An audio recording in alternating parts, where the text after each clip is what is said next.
자리에서 일어서시겠습니다.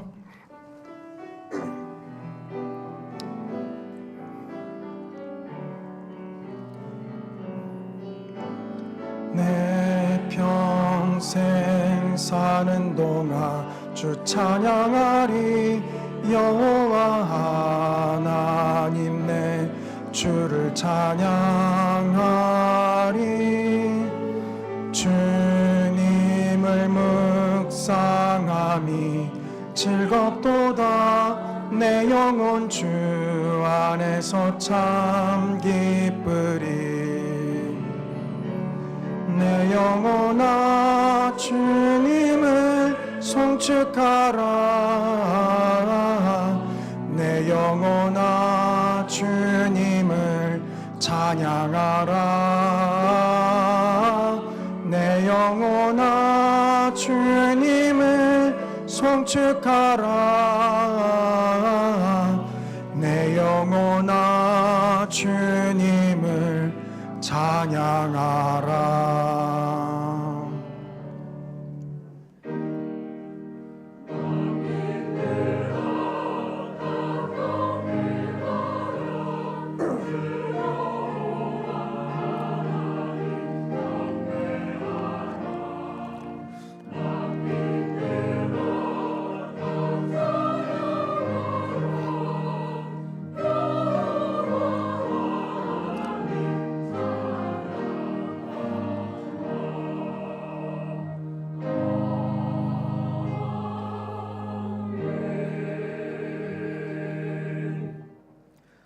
오직 나는 가난하고 슬프오니 하나님이여 주의 구원으로 나를 높이소서.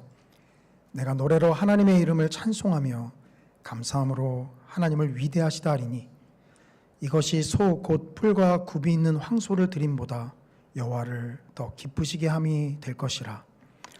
아멘. 아버지 하나님, 이 시간 우리 입술의 찬양과 주님을 높임과 또 주님의 이름이 지극히 크심을 드러내는 이 찬송을 주님 받아 주시옵소서.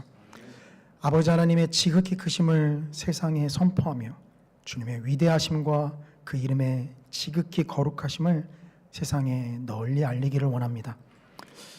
우리의 예배 가운데 주님 좌정하여 주시어서 주님 홀로 높임 받아 주시어서 아버지 하나님 우리의 예배를 받아 주시옵소서.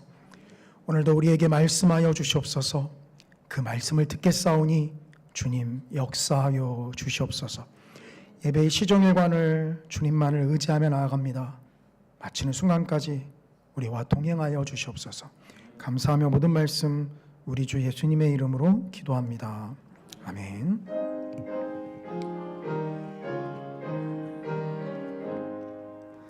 만복의 근원 하나님 온 백성 찬송 드리고 저 천사여 찬송하세. 찬송 성부 성자 성령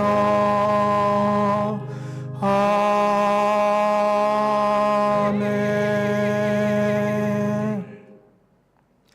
교독문 35번 시편 84편을 함께 교독하시겠습니다.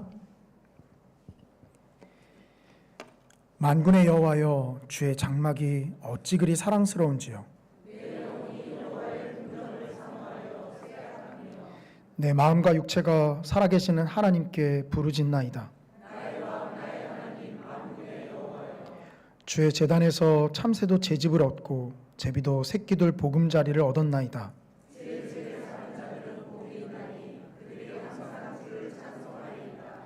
주께 힘을 얻고 그 마음에 시온의 대로가 있는 자는 복이 있나이다.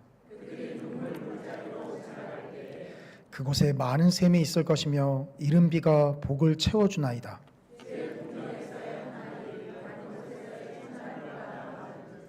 악인의 장막에 사는 것보다 내 하나님의 성전 문지기로 있는 것이 좋사오니. 아멘. 전능하사 천지를 만드신 하나님 아버지를 내가 믿사오며 그 외아들 우리 주 예수 그리스도를 믿사오니 이는 성령으로 잉태하사 동정녀 마리아에게 나시고 본디오 빌라도에게 고난을 받으사 십자가에 못 박혀 죽으시고 장사한 지 사흘 만에 죽은 자 가운데서 다시 살아나시며 하늘에 오르사 전능하신 하나님 우편에 앉아 계시다가 저리로서 산자와 죽은 자를 심판하러 오시리라. 성령을 믿사오며 거룩한 공예와 성도가 서로 교통하는 것과 죄를 사하여 주시는 것과 몸이 다시 사는 것과 영원히 사는 것을 믿사옵나이다. 아멘.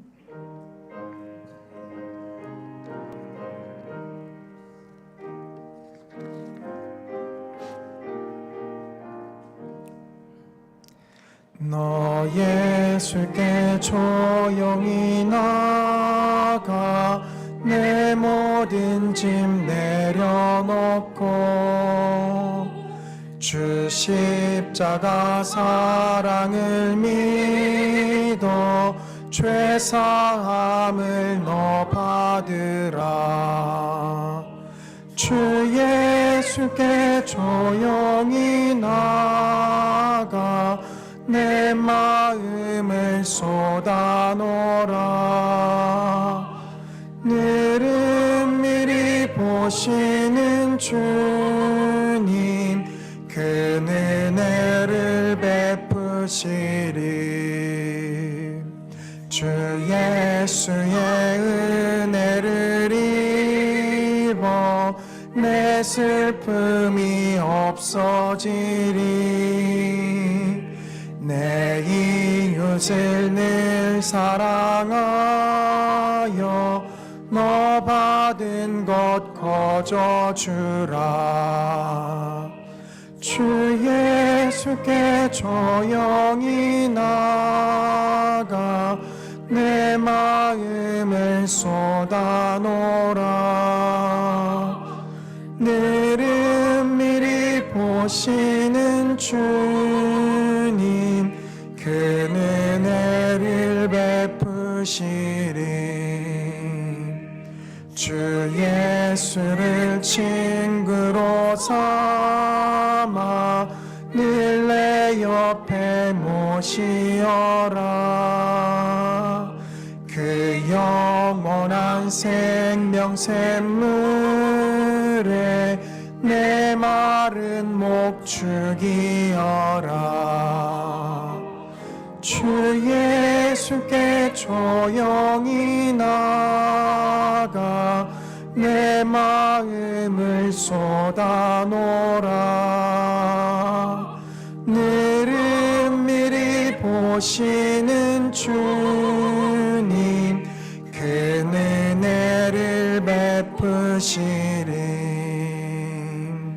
너 주님과 사귀어 살면 새 생명이 넘치리라.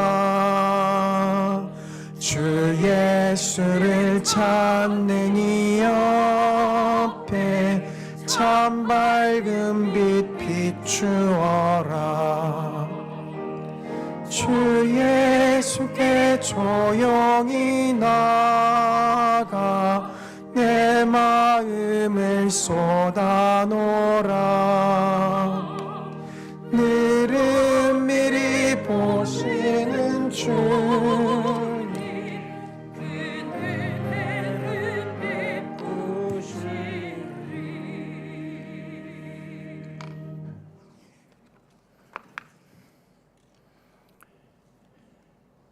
우리의 삶의 주관자 되신 여호와 하나님 감사합니다. 복되고 거룩한 주일을 허락하셔서 예배의 자리에 불러주시고 감사의 예배를 드리게 하심을 감사드립니다. 주님의 그 크신 은혜로 십자가의 길을 따르게 하시고 부르심에 합당한 삶을 살게 하심을 감사드립니다. 이 시간 말씀을 통하여 주께서 우리의 삶을 구름과 불기둥으로 인도하신 시간들을 기억하게 하시고 주님의 말씀 앞에 새롭게 세워져가는 성령의 열매를 기대하는 소망의 시간이 되게 하옵소서. 이상기회 복음 속에서도 주님의 은혜 가운데 우리들의 몸을 상하지 않게 지켜주셔서 교회의 모든 여름 행사와 말씀 축제가 은혜로 마무리되어지게 하심을 감사드립니다. 우리의 자녀들에게 전해진 복음의 말씀이 성령의 귀한 열매를 맺게 하옵시고 천지를 창조하신 전능하신 하나님의 사랑을 통하여 언제나 예수님으로 충만한 삶을 살아가는 우리들의 자녀들이 되게 하옵소서. 말씀 축제 기간 동안 뒤에서 수고하고 섬기신 손길과 교육자, 교사, 선생님들에게 하늘의 신령한 복으로 위로하셔서 세상이 알지 못하는 기쁨을 더하여 주옵소서. 사랑의 주님, 한 주간의 큐티를 통하여 순종의 삶을 배웁니다. 진정 바라옵기는 우리들의 삶이 징계를 두려워하는 삶이 아니라 죄를 두려워하는 삶이 되기를 원합니다. 주님의 훈계를 즐거워하며 기뻐하는 지혜로운 우리들의 모습이 되게 하옵소서. 주님이 세우시고 맡겨주신 귀한 사명들을 기쁨으로 감당케 하셔서 주님이 우리를 이끄시는 믿음의 눈이 더욱더 밝아지게 하옵소서. 사랑의 주님, 안식을 중인 담임 목사님 함께해 주셔서 언제나 주님으로 충만케 하옵시고 쉼을 통하여 주님과 새롭게 함께 하셔서 목회의 비전이 풍성히 세워지는 귀한 안식이 되게 하옵시고 오가는 발걸음 위에 주님 동행해 주옵소서. 주님 감사합니다. 선교사님들과 함께하여 주셔서 건강과 안전을 지켜주옵시고 문제가 전염병의 어려운 가운데 주님이 동행하심을 체험하게 하옵시고 그들의 사명 흔들리지 않고 더욱더 견고히 세워지는 사역지가 되게 하옵시고 특별히 우봉송 유열님, 아덩시안 부부 선교사님께 함께하셔서 복음의 선포와 구원의 기도를 통하여 그 땅에 죽어가는 영혼들이 주님께로 돌아오는 구원의 역사가 쉼없이 이어지게 하옵소서. 사랑의 주님, 한 주간 동안 또 교회를 위해 수고하고 섬기신 손길들 있습니다.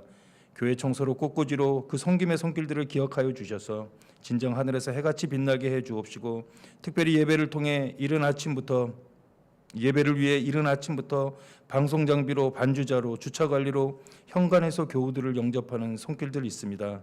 주님 기억하여 주옵시고 주님이 예배하신 상급으로 풍족히 채워 주옵소서. 모든 것이 주님의 은혜입니다. 무엇으로 섬기든 항상 기쁘고 감사가 넘치는 섬김이 되게 하옵소서. 사랑의 주님, 할렐루야 찬양대의 귀한 찬양을 받아 주옵시고 찬양을 통하여 이곳에 모인 모든 교우가 함께 하나님께 영광을 돌리는 복된 찬양이 되게 하옵소서. 이 시간 말씀 앞에 섭니다. 성령님 역사하여 주셔서 말씀 가운데 하나님의 크신 사랑을 경험하게 하옵시고 진리를 알아가는 복된 시간 되게 하옵소서. 예수님 감사합니다. 예수님의 이름으로 기도드립니다. 아멘.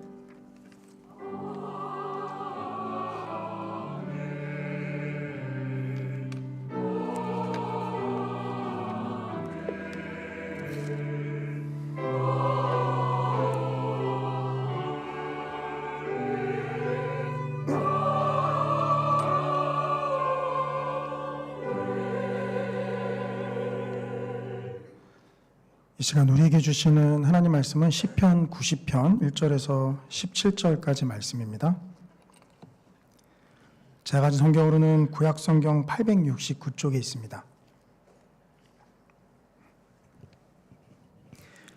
시편 90편 1절에서 17절까지 제가 봉독하겠습니다. 주여, 주는 대대 우리의 거처가 되셨나이다. 산이 생기기 전 땅과 세계도 주께서 조성하시기 전 곧 영원부터 영원까지 주는 하나님이시니이다. 주께서 사람을 티끌로 돌아가게 하시고 말씀하시기를 너희 인생들은 돌아가라 하셨사오니 주의 목전에는 천년이 지나간 어제 같으며 밤의 한순간 같을 뿐임이니이다. 주께서 그들을 홍수처럼 쓸어 가시나이다.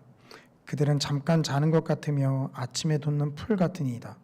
풀은 아침에 꽃이 피어 자라다가 저녁에는 시들어 마르나이다. 우리는 주의 노예에 소멸되며 주의 분내심에 놀라나이다.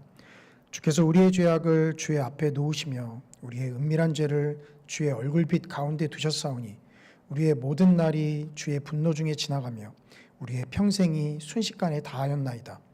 우리의 연수가 70이요 강건하면 80이라도 그 연수의 자랑은 수고와 슬픔뿐이요 신속히 가니 우리가 날아가나이다. 누가 주의 노여움의 능력을 알며 누가 주의 진노의 두려움을 알리까? 우리에게 우리 날 계수함을 가르치사 지혜로운 마음을 얻게 하소서. 여호와여 돌아오소서. 언제까지니까? 주의 종들을 불쌍히 여기소서. 아침에 주의 인자하심이 우리를 만족하게 하사 우리를 일생 동안 즐겁고 기쁘게 하소서. 우리를 괴롭게 하신 날수대로와 우리가 화를 당한 연수대로 우리를 기쁘게 하소서. 주께서 행하신 일을 주의 종들에게 나타내시며 주의 영광을 그들의 자손에게 나타내소서. 주 우리 하나님의 은총을 우리에게 내리게 하사 우리의 손이 행한 일을 우리에게 견고하게 하소서. 우리의 손이 행한 일을 견고하게 하소서. 아멘. 아멘.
베푸신 은혜와 사랑에 감사하여 이 시간 우리의 마음과 뜻을 물질에 담아 하나님 앞에 올려드립니다. 모든 것을 하나님께서 허락하셨고 그러기에 우리가 받았으며 주께서 우리에게 맡겨주신 것임을 고백하여 이 11조를 주님 앞에 올려드립니다. 여러 감사의 제목으로 하나님께 감사 헌금을 드리며 나아갑니다. 주의 교회를 사랑하여 작정한 헌금을 주께 드리며 교회 안팎에 힘들고 소외된 자들에게 도움을 베풀기를 원해서 헌금을 드립니다. 또한 주께서 보내신 주의 선교사님들을 위하여 헌금을 드립니다. 우리의 헌금을 통하여 하나님의 나라가 이루어지고 회복되는 일에 사용될 수 있도록 주님 기뻐 받아 주시옵소서. 무엇보다도 아버지 하나님 앞에 예물 드린 그 손길들 주님 기억하시고 주께서 그 손을 채우사 하나님께서 채우시고 함께 하시는 놀라운 역사가 나타날 수 있도록 주님 인도하여 주시옵소서. 감사하며 모든 말씀 우리 주 예수님의 이름으로 기도합니다. 아멘. 오늘은 어린 시절 이야기로 설교를 시작하고자 합니다. 저는 어렸을 때 초등학교 옆에서 살았습니다. 제가 다니던 초등학교는 아니었고요.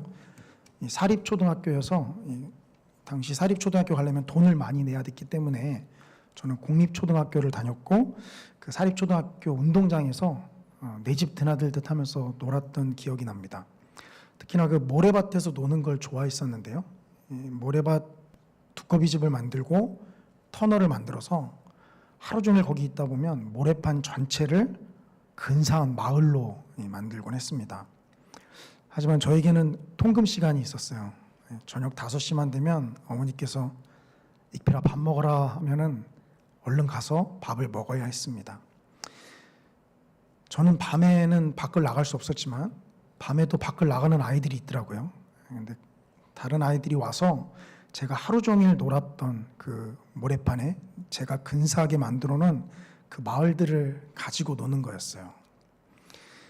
어린 마음에 내가 저 아이들이 노는데 이렇게 공헌을 했구나 라는 마음이 들면 좋은데 그 어린 마음에도 내가 만들었는데 결국 노는 건 저 아이들이구나. 제가 허무라는 철학적인 단어를 그 당시 알지 못했지만 제 마음에 끓어오르고 있던 분노는 인생의 허무함 때문이었습니다. 내가 공들여 쌓은 탑을 결국 다른 사람이 취하는구나 하는 것이었어요. 오늘 저는 설교를 통해서 이 허무함의 인생에 대해서 좀 이야기하고자 합니다. 세상 사람들은 허무주의가 현대인들의 보편적인 증상이다라고 이야기합니다.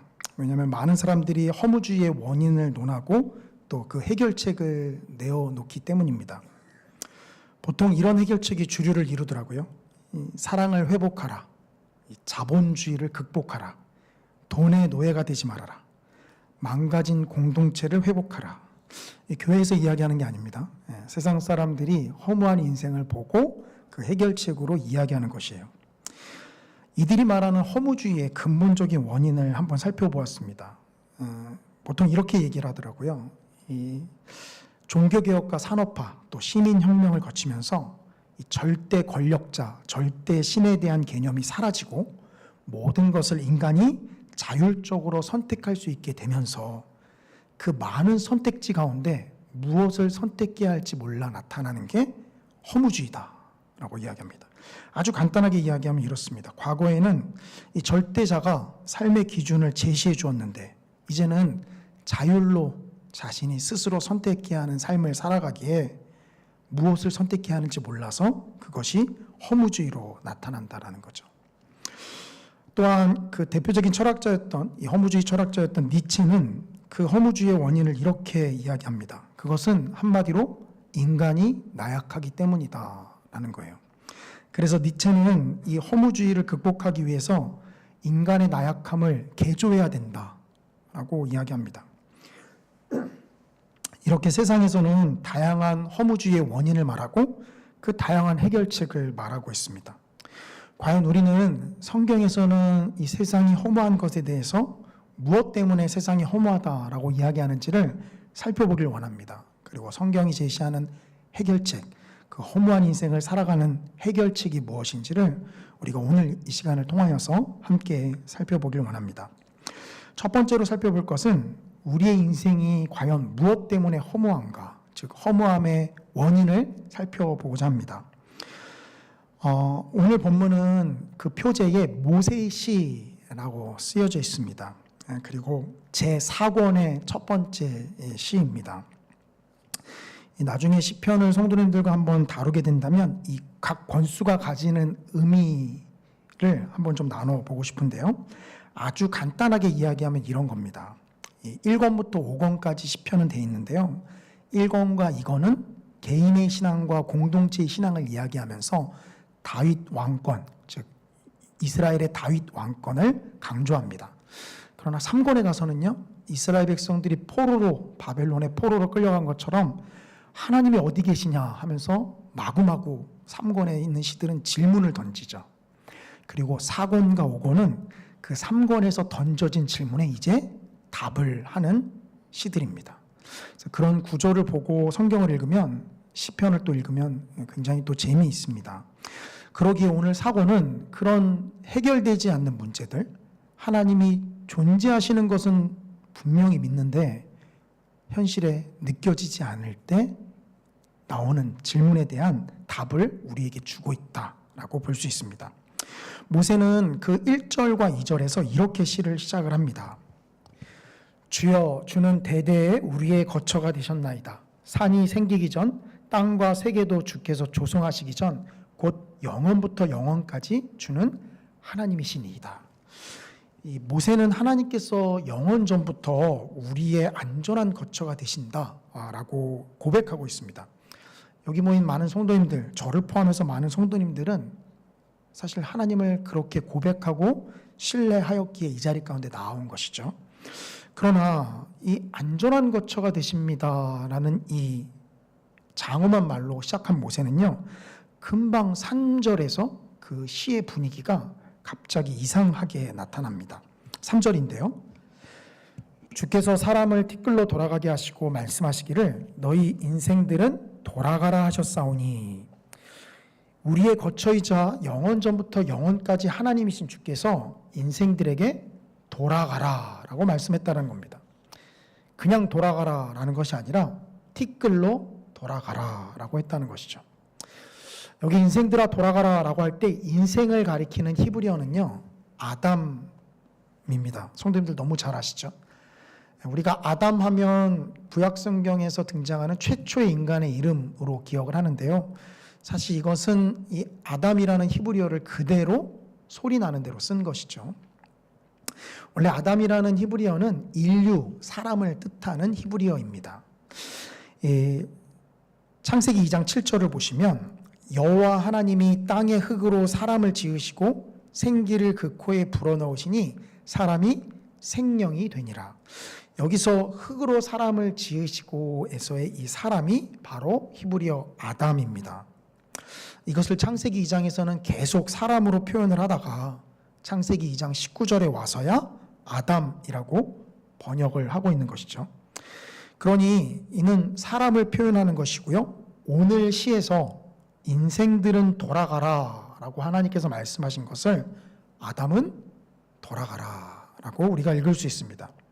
그렇기에 여기서는 바로 창세기에서 아담과 하와가 하나님이 먹지 말라 말씀하신 선악과를 먹고서 하나님의 심판을 받은 장면을 이 표현을 통해서 우리는 연상할 수 있습니다. 창세기 3장 19절에 아담에게 이렇게 말씀하십니다. 내가 흙으로 돌아갈 때까지 얼굴에 땀을 흘려야 먹을 것을 먹으리니 내가 그것에서 취함을 입었음이라. 너는 흙이니 흙으로 돌아갈 것이니라. 흙이니 흙으로 돌아갈 것이니라는 것이 아담에게 내려진 선고였습니다.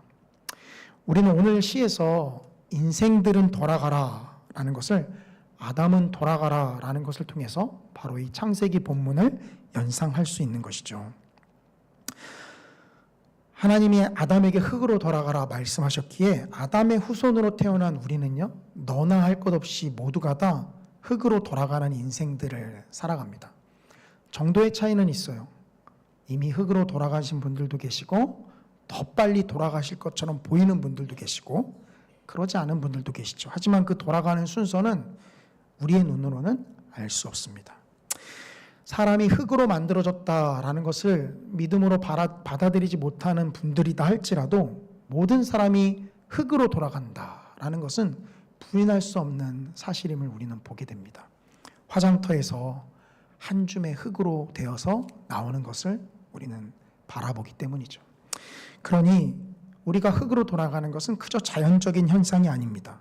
하나님께서 돌아가라 말씀하셨기에 우리는 돌아갈 수밖에 없고 돌아가는 것을 아무도 거역할 수 없는 것이죠. 여기에 인생의 허무함이 있습니다. 모세는 계속되는 5절과 6절에서 그 인생의 허무함을 이렇게 노래합니다.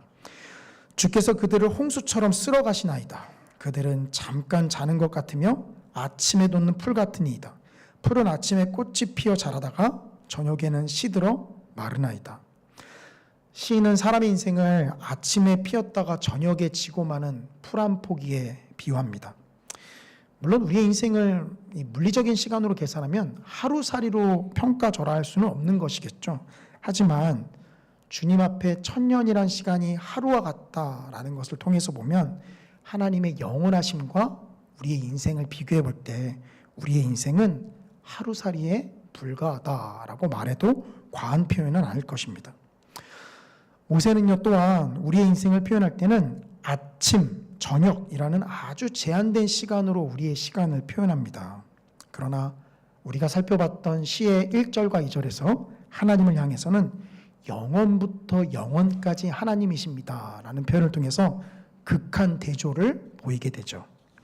이 시에서 나타나는 이런 극한 대조가 바로 시를 통해서 저자가 우리에게 이야기하고자 하는 부분이죠.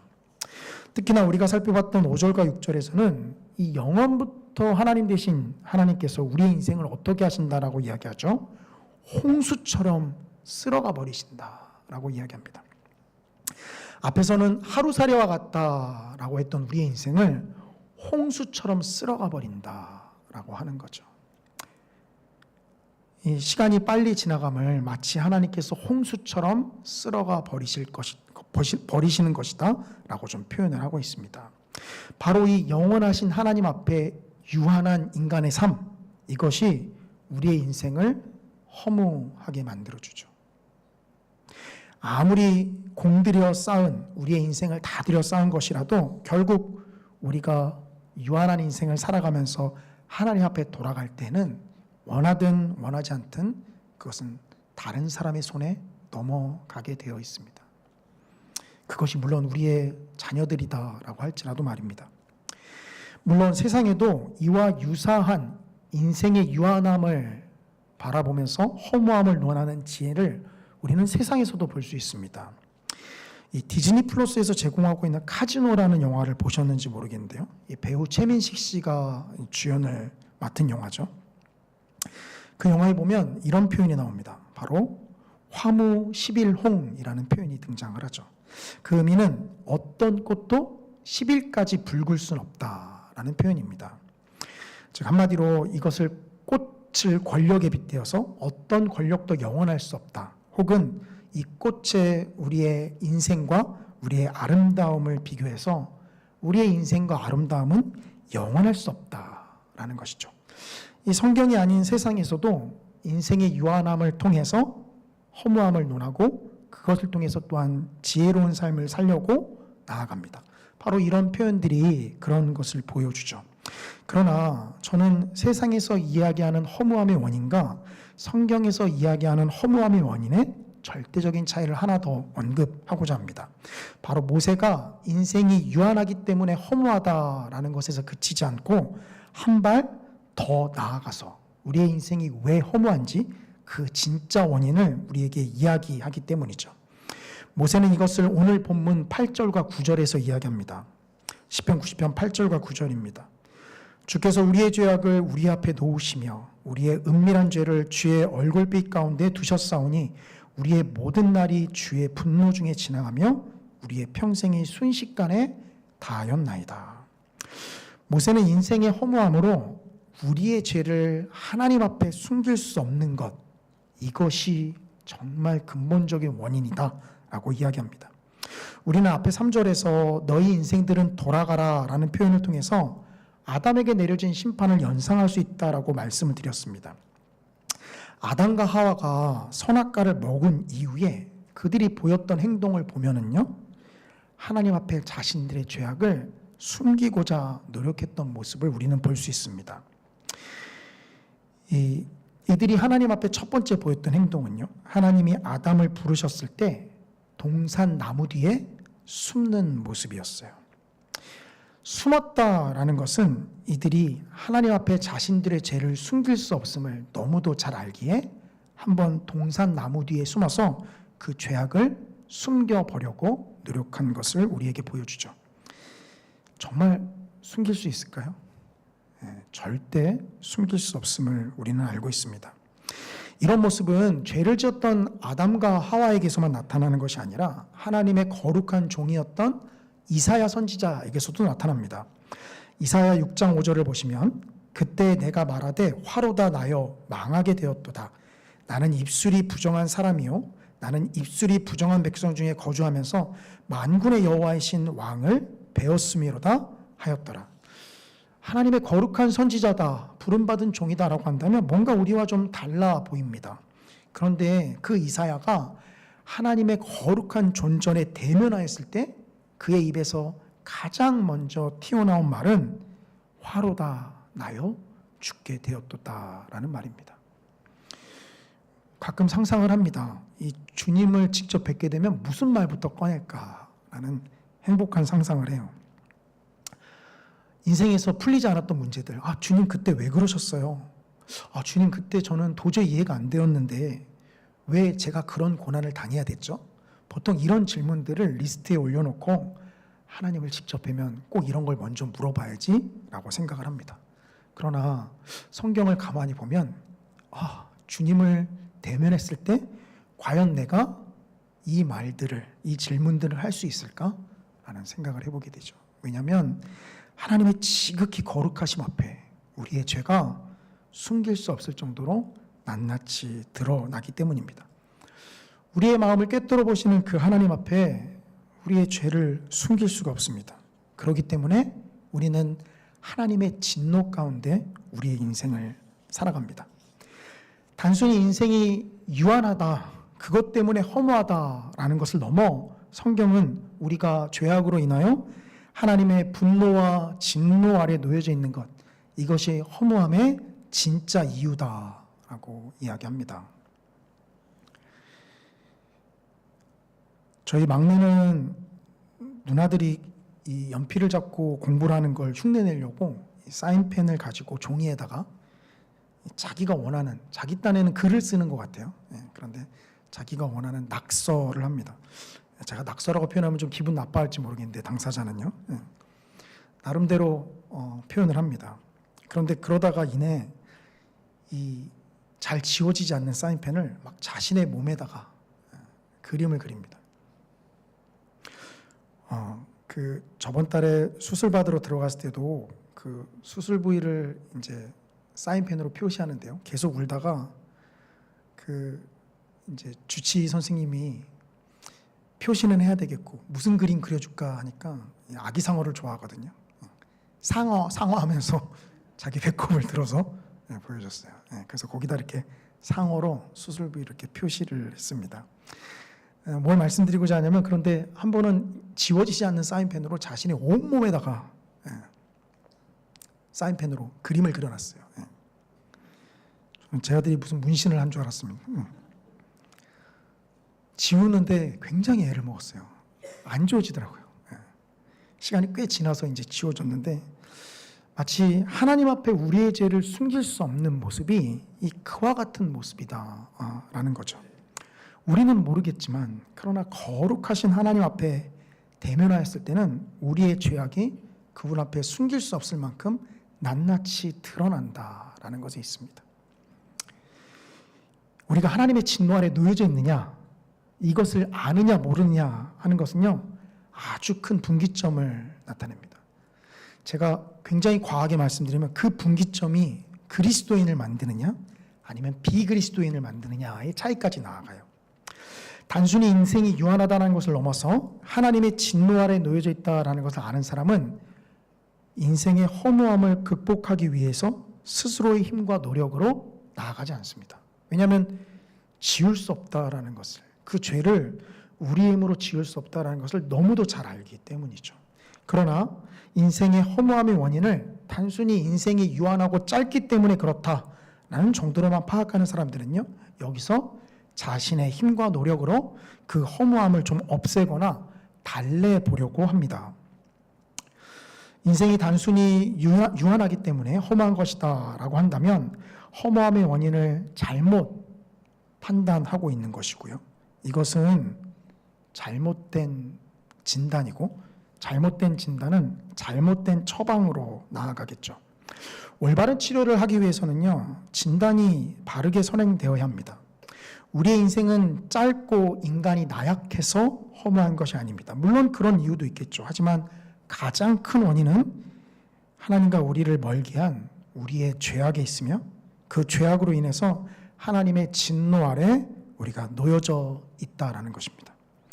바라기는 이 자리에 참석하신 분들께서 우리의 인생이 유한하다라는 것을 넘어서 우리의 죄가 하나님 앞에 얼마나 큰 것인지를 바르게 보셨으면 좋겠습니다. 하나님 앞에서 얼마나 우리가 죄인인지, 그분의 진노 아래에 놓여져 있는 우리의 인생이 얼마나 허무한지를 바르게 바라보셨으면 좋겠어요. 그 정확한 진단이 선행되어야만 우리는 이후에 온전한 처방으로 나아갈 수 있습니다. 자, 이제 성경이 이러한 상황 가운데 과연 어떠한 처방을 우리에게 내리는지를 두 가지 살펴보길 원합니다. 인생의 허무함에 대해서 성경은요, 그 답변을 하나님께 구하는 것이 지혜다라고 우리에게 이야기합니다. 시인은 주님 앞에서 우리의 인생이 화살처럼 빠르게 지나가고, 또한 우리의 죄악으로 인하여 주님의 진노 앞에 우리가 놓여져 있다라는 것을 고백했습니다. 그리고 그 고백을 10절에 담아서 압축적으로 나타냅니다. 10절을 보시면 우리의 연수가 70이요 강건하면 80이라도 그 연수의 자랑은 수고와 슬픔뿐이요 신속히 가니 우리가 날아가나이다.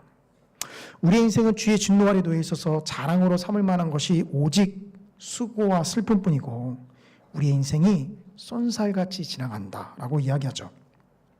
시인은 그저 우리의 비참함을 곱씹어보는 것으로, 이 10절에서 이렇게 곱씹어보는 것으로 그치지 않고요, 11절의 고백으로 나아갑니다. 11절에서 시인이 질문을 던지는데요, 누가 주의 노여움의 능력을 알며 누가 주의 진노의 두려움을 알릴까? 시인은 누가 알겠습니까? 라는 질문을 던지고 있습니다. 이 질문은요, 두 가지를 내포한다라고 볼 수 있어요. 그것은 말 그대로 아무도 모른다라는 의미를 내포하고 있습니다. 도대체 누가 알겠는가? 이 말은 아무도 모른다라는 거죠. 우리는 자주 이런 표현을 사용합니다. 그런데 또 하나는 아무도 모르기에 하나님께서 알려주시기를 구한다라는 의미도 담겨 있습니다. 도무지 모르기에 하나님께서 알려주시기를 간구한다라는 것이 이 질문 속에 들어가 있어요. 믿지 않는 세상 사람들도 우리의 인생이 허무하다고 하는 지혜를 충분히 알고 있다라고 말씀을 드렸습니다. 다만 진정으로 허무한 이유인 우리의 죄악으로 인하여 하나님의 진노 아래 놓여져 있다는 것까진 나아가지 못합니다. 그러기에 세상 사람들에게 누가 주의 능력의 노여움을 알겠는가라는 질문은 그들은 정말 모른다는 것으로 이어집니다. 아무도 몰라 라고 그냥 이 질문을 듣고 판단해 버린다는 거죠. 그러기에 인생의 허무함을 극복할 수 있는 다양한 방법을 스스로의 힘과 노력과 생각으로 제시합니다. 결국 인생이 왜 허무한지, 그리고 그 해결책에 정답은 없어 라는 것에 도달하게 되고요, 그러기에 스스로의 힘으로 이 허무함을 극복해 보고자 하는 모습으로 나타나죠. 공부 잘해서 좋은 대학 들어가면 허무함이 사라질 줄 알았는데 정작 들어가 보니까 그러지 않습니다. 제가 들어갔다는 얘기는 아닙니다. 좋은 대학 나와서 좋은 직장 들어가면 될 줄 알았는데 정작 좋은 직장에 들어가도 허무함은 여전히 남아 있습니다. 인생이 허무하니까 너무 큰 의미를 부여하지 말자. 너무 욕심 부리지 말고 너무 각지게도 살지 말고 둥글게 그냥 소소한 것에 행복을 느끼면서 살아가자 라고 허무함을 극복하려고 해도 여전히 허무함은 존재합니다. 우리의 인생의 허무함의 이유를 우리의 삶에 제한적이고 죽을 수밖에 없다라는 것에서만 찾는 사람들은 이렇게 스스로의 힘으로 허무함의 원인을 찾고 그 해결책을 제시해보지만 여전히 허무함의 문제를 벗어날 수 없는 인생을 살아감을 보게 됩니다. 우리 그리스도인들은 어떻습니까? 안타깝게도 하나님 앞에 우리의 죄악이 놓여져 있다라고 인정하지만 여기서 또 나뉩니다. 바로 스스로의 힘으로 이 죄악을 한번 지워보겠다라고 하는 인간적인 노력으로 나아가는 사람들이 있습니다. 이 창세기 3장 7절을 보시면요, 아담과 하와가 이 선악과를 먹고 나서 그들의 인간적인 노력으로 한번 자신의 죄악과 수치를 지워보려고 하는 모습이 나옵니다.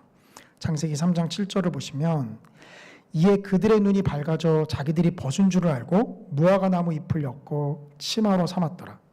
선악과를 먹은 아담과 하와가 가장 먼저 한 일은 무엇이죠? 그 수치를 가려보려고 무화과 나무 잎을 엮어서 치마로 삼은 것입니다. 자신들의 죄악을 스스로의 힘으로 가려보려고 하는 가련한 손짓을 보여줍니다. 이것으로 죄악과 수치를 가려 하나님의 진노에서 한번 벗어나 보겠다라고 하는 모습이죠.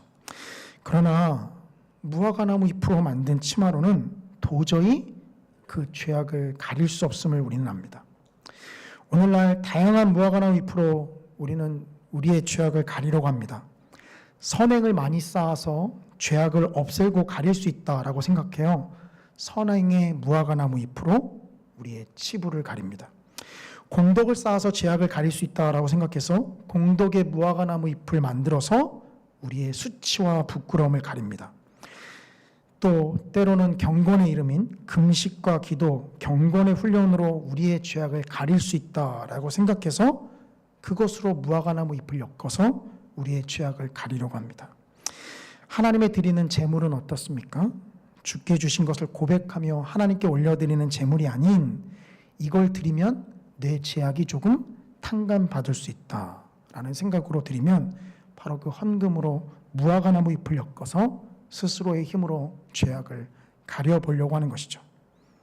그러나 이것은 결국 아담과 하와가 보여줬던 무화과 나무 잎으로 치부를, 수치를 가리는 모습에 지나지 않습니다. 우리의 죄가 하나님 앞에 놓여져 있다라고 동일하게 고백하지만 여기서 또 갈림길이 생깁니다. 스스로의 힘으로 이 죄악을 가리려고 하느냐, 아니면 우리의 힘으로 가릴 수 없기에 하나님께 의지하느냐. 하나님의 진노 아래 있는 것이 진정한 인생의 허무의 이유라고 고백하는 사람들에게는 모세가 누가 알겠습니까? 라는 질문이 그저 인간적인 노력으로 하나님의 진노에서 벗어나는 것으로 나타납니다. 그러나 이 인생이 허무한 것이 아니라 하나님의 진노, 인생이 단순히 짧기 때문에 허무한 것이 아니라 하나님의 진노 아래 놓여져 있기 때문에 허무한 것이다 라고 아는 사람들은 스스로의 힘과 노력으로 이 죄악을 지울 수 없음을 고백합니다. 이게 그리스도인과 비그리스도인들을 나누는 것이죠. 바라기는 이 자리 가운데 나오신 성도님들이 예수님을 구주로 고백하며 나오셨음을 압니다. 그러나 우리의 인생 가운데 주님의 구주 되심이 정말 흔들리시는 상황을 경험하죠. 부끄럽게도 목사인 저 또한 그런 상황들을 경험합니다. 그러나 그럴 때 이런 시간을 통하여서 다시 한번 하나님께서, 예수님께서 우리의 구주 되심을 고백하고 나아갔으면 좋겠습니다. 또한 이 자리 가운데 우리의 몸은 여기에 나와 있지만 예수님을 구주로 영접하지 않으신 분이 계신지 모르겠습니다. 그렇다라고 한다면 이후에 말씀드리는 것을 한번 잘 들어보시기를 바랍니다. 과연 죄악의 문제를 우리 힘으로 지울 수 없다라는 것을 인정하신다면 이후에 성경은, 하나님은 그 해결책을 어떻게 제시하고 있는지를 한번 잘 들어보시기를 바랍니다. 우리 믿는 사람들이 누가 알겠는가라는 질문을 던질 때는 하나님의 인도하심을 바라는 긍정적인 방향을 바라보고 이 질문을 던집니다. 인생의 허무의 문제를 우리 힘과 노력으로 푸는 것이 아니라 이 허무의 문제를 다루실 주님의 손길을 기대하고 소망하며 나아가는 것이죠. 그러기에 모세의 질문은 인간적인 한계를 인정하면서 오직 인생의 허무의 문제를 다루실 수 있는 분인 주님께 나아가는 것입니다. 그러기에 모세는 12절에 이렇게 고백하죠. 우리에게 주의 날 계수함을 가르치사 지혜로운 마음을 얻게 하소서. 우리의 인생을 계수할 수 있는 이 지혜로운 마음을 우리에게 허락해 달라라고 이야기합니다. 계수한다라는 것은 말 그대로 세어보는 걸 뜻합니다. 굉장히 많은 것을 하나씩 세어보는 사람들은 없겠죠. 그러나 얼마 남지 않았으면 이게 얼마나 남았지 하고 좀 세어봅니다. 이 허무의 문제를 우리의 힘으로 해결할 수 없음을 알고 주님께 나아가는 자세, 주님 가르쳐 주십시오라는 이 자세를 모세가 보여주는 것이죠. 이것이 바로 하나님께 허무한 인생의 지혜를 묻고 나아가는 자세입니다. 이제 모세는 이 문제를 가지고 하나님께 무엇을 간구하는지를 우리가 보겠습니다. 이 간구를 통하여 하나님께서 모세의 간구에 또한 어떻게 응답하시는지를 우리가 보겠습니다. 하나님께서 이 간구해야만 문제를 해결할 수 있다라는 것을 알고 있는 모세는 하나님께 계속해서 이렇게 기도합니다. 13절과 14절입니다. 여호와여 돌아오소서. 언제까지니까 주의 종들을 불쌍히 여기소서. 아침에 주의 인자하심이 우리를 만족하게 하사 우리를 일생 동안 즐겁고 기쁘게 하소서. 모세는 하나님의 진노로 허무한 인생에서 하나님께서 돌아오시기를 간구합니다. 그리고 단순히 돌아오는 것에 만족하지 않고요. 그는 주의 인자하심으로 우리를 만족하게 해주시기를 간구합니다. 모세가 구하는 것은 한마디로 하나님의 인자하심입니다. 이 인자하심이라는 말은요, 원래 히브리어 헤세드입니다. 혹시 설교 가운데 한 번쯤 들어보셨는지 모르겠습니다. 이 헤세드라는 히브리어는요, 우리가 가진 성경에서는 굉장히 다양한 말로 번역이 됩니다. 어떤 말이 한글에서 다양한 말로 번역이 된다라는 것은 번역이 틀렸다라는 이야기가 아니고요. 그 말과 1대1로 정확하게 매칭되는 우리나라 말이 없다는 뜻을 보여주죠. 그래서 문맥에 맞게 때로는 이런 단어로, 때로는 저런 단어로 번역을 하면서 원래 헤세드가 가졌던 그 풍성한 뜻을 우리에게 전달해 줍니다. 이 몇 구절만 보시면요. 이 출애굽기 20장 6절인데요. 나를 사랑하고 내 계명을 지키는 자에게는 1000대까지 은혜를 베푸느니라. 여기 1000대까지 은혜를 베푼다라고 할 때 이 은혜 있죠? 이게 바로 헤세드입니다. 한마디로 하나님께서는 이스라엘 백성들과 언약을 맺으시고서 나를 사랑하고 내 계명을 지키는 자에게는 내가 헤세드를 1000대까지 베풀겠다라고 말씀하시는 거죠. 여호수아 2장 12절 한 절 더 보겠습니다. 그러므로 이제 청하노니 내가 너희를 선대하였은즉 너희도 내 아버지의 집을 선대하도록 여호와로 내게 맹세하고 내게 증표를 내라. 이 본문은 기생 라합이 이스라엘의 정탐꾼들을 숨겨주고 나서 그들에게 하는 말입니다. 여기 선대하였다라고 할 때 이 선대는요, 바로 히브리어 헤세드입니다. 한마디로 라합은 뭐라고 얘기하냐면요, 내가 너희에게 헤세드를 보였으니 너희도 나에게 헤세드를 보여라 라는 거죠. 사실 이 말을 들었을 때 이스라엘 백성들은 뭘 떠올리죠? 하나님께서 자신들에게 헤세드를 베푼 것을 떠올리게 됩니다. 그러니 이스라엘 백성들이 가난한 자를 향해서 나아갈 수밖에 없는 것은 하나님께서 먼저 가난하고 연약했던 이스라엘 백성들을 향해서 헤세드를 베풀었기 때문이죠. 그리고 그 하나님께서 또한 이웃을 향해서 그 헤세드를 베풀 것을 이스라엘 백성들에게 요구하십니다. 중요한 것은 이 헤세드는요, 이 외에도 우리 성경에서 은총, 사랑, 그리고 오늘 성경에서 인자, 인애로 번역이 됩니다. 주의하실 것은 성도님들께서 시편을 읽다가 인자하면은요, 이 복음서에서 예수님께서 자신을 가리키셨던 인자, 사람의 아들을 뜻하는 그 인자와 조금 헷갈리시는 것 같아요. 근데 시편에 나오는 인자는요, 이 헤세드입니다. 예수님을 가리키는 게 아니에요. 이 헤세드라는 이 인자라는 사전적인 뜻은요, 마음이 어질고 지혜로움 혹은 그 마음을 가리킵니다. 그러니까 좀 인자와 인애는 서로 똑같은 말이다라고 좀 볼 수 있어요. 그리고 이 헤세드는요, 신약 성경까지 범위를 넓히면 긍휼이라는 말로 번역이 됩니다. 중요한 것은 신약 성경에서는요, 대부분 거의가 긍휼로 번역을 하고 있다라는 거예요. 이 중요한 것은 인생의 허무함 앞에서 모세는 그 허무함의 원인을 알 수 없으니까 각자 소신대로 알아서 살아가야 된다라고 결론을 내리고 있는 것이 아니라 지금 하나님께 지혜로운 마음을 구하고 있습니다. 그리고 그 지혜로운 마음은 무엇을 구하는 거죠? 바로 하나님께 헤세드로 만족하게 해주십시오라고 간구하는 거예요. 주님, 원래 이스라엘 백성들에게 보여주셨던 그 헤세드를 돌아오셔서 다시 보여주십시오라는 게 지금 모세의 기도입니다. 이 구약 성경은요, 그 의미가 말 그대로 옛 약속입니다. 그 말은 구약 성경은 하나님께서 이루시고 성취하실 것을 약속하신 것이다라는 거죠. 바로 모세의 기도, 하나님 주의 인자하심으로 우리를 만족해 주십시오라는 것이 바로 옛 약속, 구약의 약속입니다. 그 이 옛 약속을 가지고 우리는 신약 성경을 바라보면은요, 하나님께서 성취하신 약속들을 보게 되죠. 이게 바로 구약과 신약의 관계입니다. 구약에서 하나님이 약속하신 것을 신약에서 성취합니다. 그러기에 모세의 기도, 하나님 주의 인자하심으로 우리를 만족해 주십시오 라는 이 간구와 기도는 신약 성경에 와서 온전히 성취됨을 보게 돼요. 바로 예수님께서 긍휼을 보여주시고 실천하시는 것으로 나타납니다.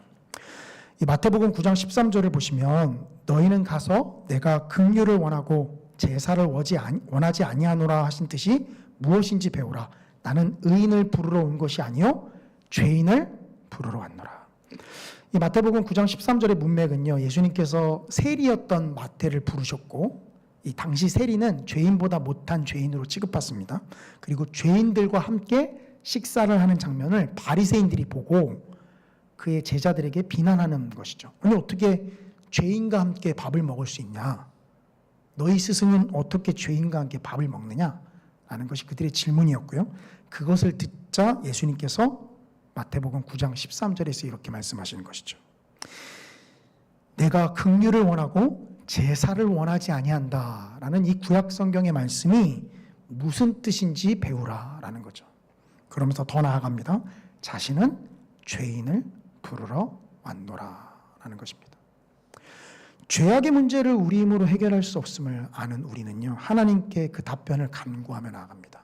그리고 하나님께서 아들 예수 그리스도를 우리에게 보내주셔서 죄인을 부르러 왔다라고 이야기를 하고 있어요.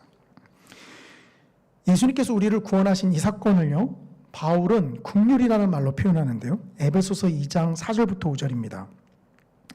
긍휼이 풍성하신 하나님이 우리를 사랑하신 그 큰 사랑을 인하여 허물로 죽은 우리를 그리스도와 함께 살리셨고 너희는 은혜로 구원을 받은 것이라. 예수님께서 우리의 죄를 위해서 십자가에 죽으신 이 사건을 바울은요, 이 에베소서 2장 4절부터 5절에서 그렇게 하신 하나님을 뭐라고 표현하냐면요, 긍휼이 풍성하신 하나님이었다라는 말입니다. 오늘 본문에 익숙한 말로는요, 인자하심이 풍성하신 하나님, 헤세드가 풍성하신 하나님이었다라는 거죠. 모세는 하나님의 진노와 분노 아래 놓여져 있는 인생의 허무함을 보고 하나님께 간구했습니다. 주의 인자하심으로 채우십시오. 만족해 주십시오. 모세가 기도했어요. 그리고 이 구약의 기도는 신약 성경에 와서 온전히 성취됨을 보게 됩니다.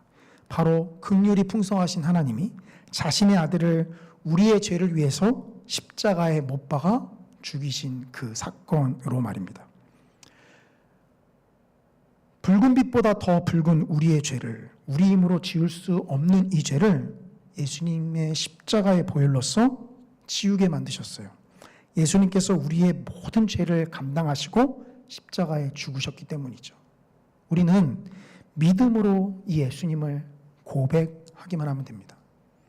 앞에도 말씀드렸듯이 예수님을 향한 믿음이 흔들리시는 기존의 성도님들, 혹은 몸은 이 자리 가운데 나오셨지만 아직 예수님을 구주로 영접하지 않으신 분들은 이 시간 마음속으로 그 예수님을 향해서 이렇게 고백하셨으면 좋겠어요.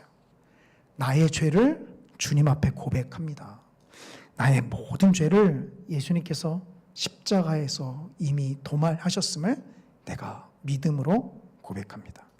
우리의 힘과 노력으로는 지을 수 없는 이것을 하나님께서 바로 이 믿음으로 도말하시기 때문입니다. 모세는 우리의 인생이 험한 이유로 그 유한함을 이야기했습니다. 그리고 더 나아가 우리의 죄악으로 인한 하나님의 진노를 이야기합니다. 하나님의 진노 아래 놓여져 있는 인간의 삶, 이것이 우리의 인생을 허무하게 만들어주죠. 이런 상황에서 모세는 하나님께 인생을 계수할 수 있는 지혜로운 마음을 달라고 간구합니다. 인생의 허물을 스스로의 힘으로 극복하려는 것이 아닌 하나님께 의존하며 나아가는 자세를 보여주고 있습니다. 그리고 결정적으로 하나님의 헤세드, 그 인자하심을 간구합니다. 세상 그 무엇도 인생의 허무함을 충족하거나 없앨 수 없습니다. 우리는 허무한 인생 가운데 태어나 그 허무한 인생을 살아가고 있고 앞으로도 살아갈 것입니다. 오직 하나님의 인자하심만이 이 허무한 인생을 지혜롭게 살아갈 수 있는 방법입니다. 예수님께서 우리의 모든 죄를 지시고 십자가에 죽지 않으셨다면 우리가 그것을 믿음으로 고백하여 예수님을 우리의 구주로 영접하지 않는다면 우리는 허무한 인생길의 답을 알 수 없어 이리저리 파도에 실려 다니는 신세일 것입니다. 이 시간 인생의 허무함으로 우리의 신앙이 흔들리시는 분이 계시면 다시 한번 하나님의 그 인자하심, 헤세드로 채워달라 하나님께 간구하시기를 바랍니다. 그리고 아직 그리스도를 우리의 주로 영접하지 않으신 분이 계시다면 이 시간 그 주님을 우리의 주 되시다라고 인정하시고 믿음으로 고백하시기를 바랍니다. 그 믿음으로 하나님께서는 우리를 자녀 삼으시고 마지막 날 주님 앞에 나아갈 때까지 우리를 인도하시기 때문입니다. 이 놀라운 은혜가 이 자리 가운데 모인 모든 성도님들 위해 항상 함께 하시기를 주님의 이름으로 간절히 축원합니다. 기도하겠습니다.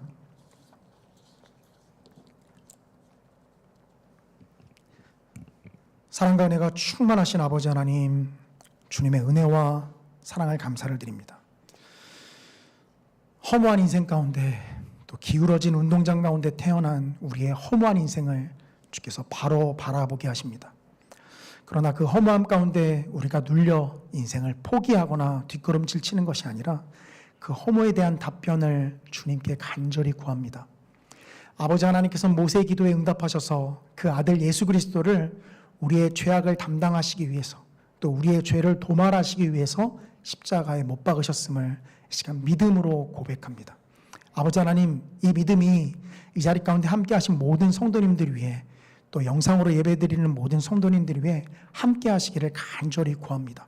주님, 허무한 인생 가운데 주님을 온전히 의지하며 나가는 저희들 될 수 있도록 인도하여 주시옵소서. 우리의 연약한 손짓으로 인생의 허무함의 답을 찾으려 하지 않고 또 우리의 연약한 손짓으로 죄의 문제를 해결하려고 하지 않는 그러한 모습들이 우리 가운데 충만하게 나타날 수 있도록 주님 역사하여 주시옵소서.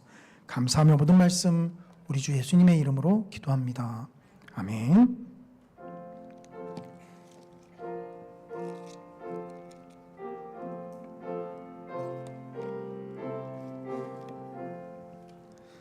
내 주 되신 주를 참 사랑하고 곧 그에게 죄를 다 고합니다. 그는 은혜를 주신 내 예수시니 이전보다 더욱 사랑합니다. 주 날 사랑하사 구하시려고 저 십자가 고난 당하셨도다. 그 가시관 쓰신 내 주 배우니 이전 더욱 사랑합니다. 내 평생에 힘쓸 그 큰 의무는 주 예수의 덕을 늘 기림이라. 숨질 때에까지 내 할 말씀은 이전보다 더욱 사랑합니다. 그 영광의 나라 나 들어가서 그 풍성한 은혜 늘 감사하리. 금멸유관 쓰고 나 찬송할 말 이전보다 더욱 사랑합니다.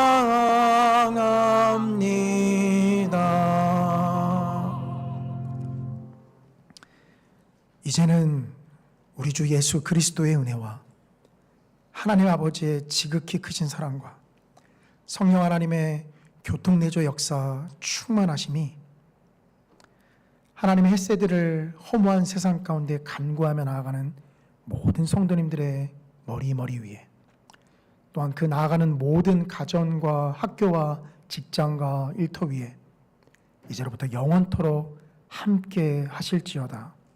아멘.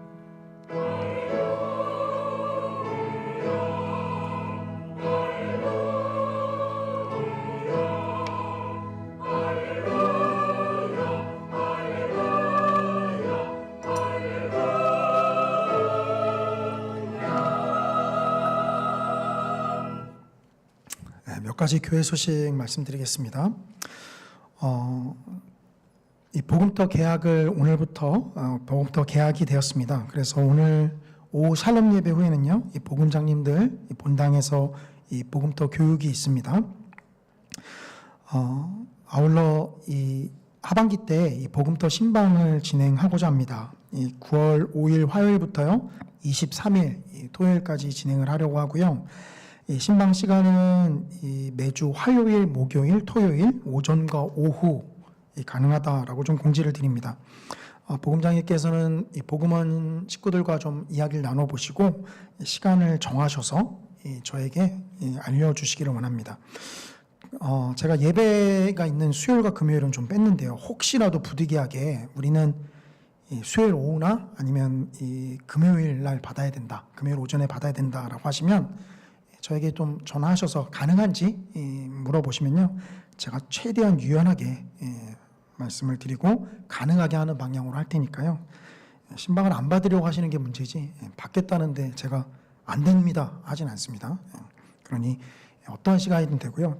조금 과하게 얘기해서 새벽에 하겠다라고 하셔도 괜찮으니까요. 설마 새벽에는 안 하시겠죠?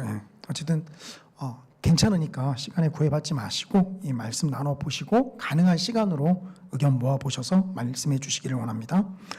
이 성산 아카데미가 9월 7일 목요일부터 진행을 합니다. 이 성장반 첫 번째는 전재용 목사님께서 창세기 1장부터 11장 매주 목요일 오전에 타임에 약 12주 과정으로 진행해 주시고요. 이 두 번째는 또 전재용 목사님께서 진행해 주시는데 기존에 하셨던 팔복을 오후 시간에 다시 한번 진행을 합니다. 참 죄송한 말씀은 제가 어떻게든 저도 성장반을 좀 열어보려고 했는데 제가 성장반을 열면 예배를 망칠 것 같아서 제가 신방까지 하면서 도무지 이제 아무리 계산해봐도 나오지 않을 것 같아서 정말 죄송한 말씀이지만 제가 요번 한 텀은 성장반을 좀 열지 않고 진행을 하겠습니다. 제가 상반기 때 그 언약으로 성장반을 열겠다라고 계속 말씀드린 게 있어서 더 죄송한데요. 그래서 사람이 앞날을 함부로 예측해서 얘기하면 안 되는데 제가 정말 죄송합니다. 또 내년 1학기라고 또 말씀을 드리면 또 안 될 것 같아서 어쨌든 요번에는 제가 좀 성장반 없이 진행하겠습니다. 월간 중보기도 제목을 주보에 넣어드렸습니다. 이 나라와 교회 또 가정을 위해서 가져가셔서 하루 한 번씩 꼭 읽어보시고 기도해 주시기를 원합니다. 매일 성경 9월호 10월호 또 리딩 지저스 5권 나왔습니다. 못 받아가신 분들은 오늘 받아가시기를 원합니다. 이번 주 금요 비전 기도회는요 우리 안수 집사회 주간 예배로 드립니다. 사랑의 전도대는 이번 주까지는 방학이고요. 이제 다음 주부터는 다시 개학이 되어서 이 전도를 나가려고 합니다. 이 4주 5주 성경 통독은요 이번 주 다니엘과 호세아까지 읽게 돼 있습니다. 수요일 날 제가 말씀드렸다시피 리딩 지저스와 좀 연계해서 진행하거든요. 여건이 되시면 오셔서 들으시면 좋고요. 만약에 그게 안 되셔도 유튜브를 통해서 들어보시고 리딩 지저스를 성경을 읽어 나아가시면 훨씬 도움이 될 거라 생각합니다. 제가 해놓고 또 도움이 된다고 얘기하니까 좀 그런데요. 알고 읽는 거랑 모르고 읽는 거랑은 확실히 차이가 있습니다. 최대한 좀 쉽게 설명해서 올려놨으니까요. 한번 들어보시고 좀 읽어 나아가시기를 원합니다. 그 외에 다른 이 소식들은 주보를 참조해 주시기를 바랍니다. 자리에서 일어서시겠습니다. 연구표 아시죠? 여성분들이 하시겠습니다. 시작. 나의 성산에서는 없겠고 상함도 없으리라. 복음의 위로로 소리내어 웃자. 복음으로 활짝 웃읍시다. 주제 찬송하시겠습니다.